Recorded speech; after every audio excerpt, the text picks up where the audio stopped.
in our dashboard, and you see there's one API gateway that is deployed there that is called as test search wiki. I'm going to open that, and here you can see there are two methods. One is called as post method, another one for get method. And if I go to my post method request, and you can see here there's an authorization which allows you to make an IAM based authorization. We are not going to do that today. We are going to do an API based security. So let me go ahead and enable that. So that is the first step that we need to do.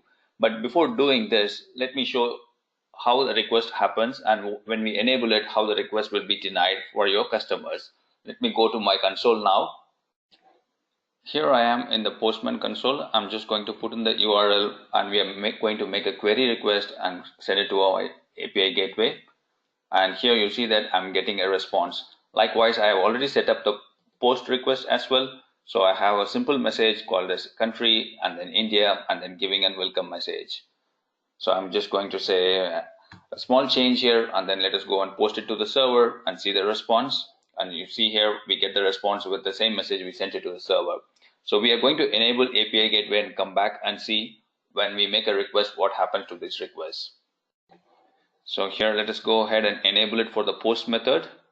Let us say true and then click on the tick mark. And then remember that whenever you make a change, you have to deploy your API again. So we have made a change of our API keys. So let us go ahead and deploy it now. And it's going to ask you which stage you want to deploy. I'm going to say I have only one stage in this API that is called as test, and I'm going to deploy it. So that is the first part of it. Now, what is the key that I need to attach it to my headers that my API gateway will understand and allow those requests? So for that, we'll have to go over to my API key section and create a key and attach a usage policy or usage plan for my API gateway, so that if your customer is making more than X number of requests, then you want to throttle them or you want to start charging them. So that is why you want to attach an usage policy always to your API, so that you can have a control of how many requests are happening. But before doing that, I'm just going to quickly go over to my Postman console and show you, once you enable the API keys, your requests are no longer served to your customers. So remember, we enable the API keys only for the post method. So I'm just going to send this message again to the server now, and you get a message saying forbidden. But if I go ahead and do a get request, I'm just going to add an exclamation mark here so that we change the message and go ahead and click on send. We will be getting the same message back. So my get requests are allowed, but my post requests require an API key. So let us go to a dashboard and enable the keys, that is create the keys and attach the keys to the request that we are making from here.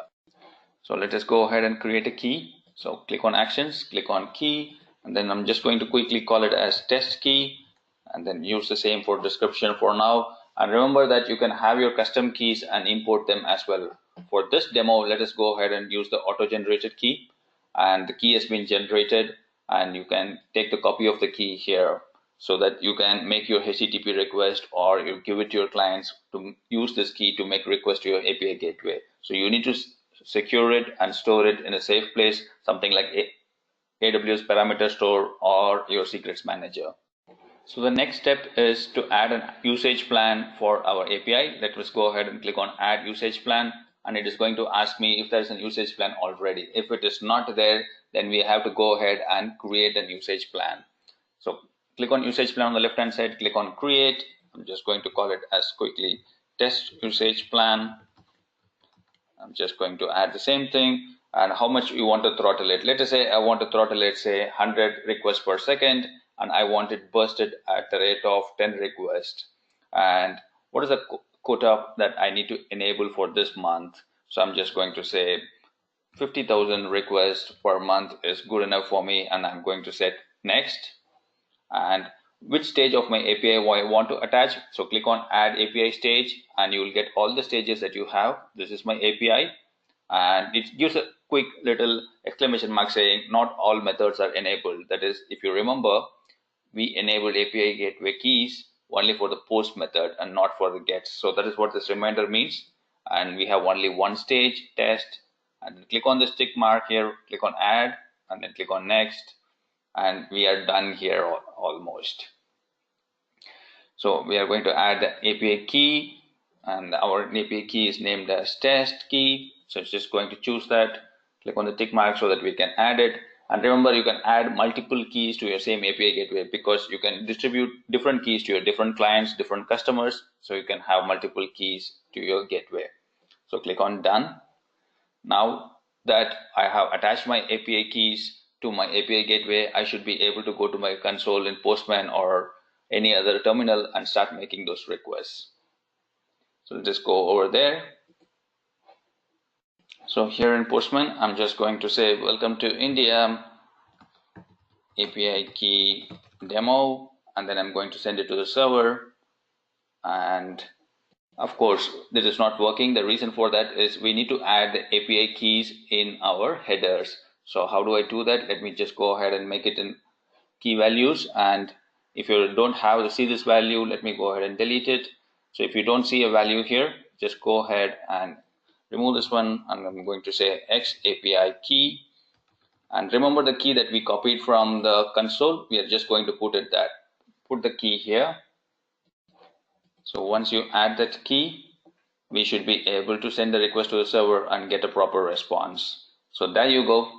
We get the response from the server that we sent it just now. So that is how you enable API keys in your gateways and secure them so that they cannot be misused, or you can start charging them in a freemium model. After X number of requests, that your customer has to pay you for requesting or accessing your APIs.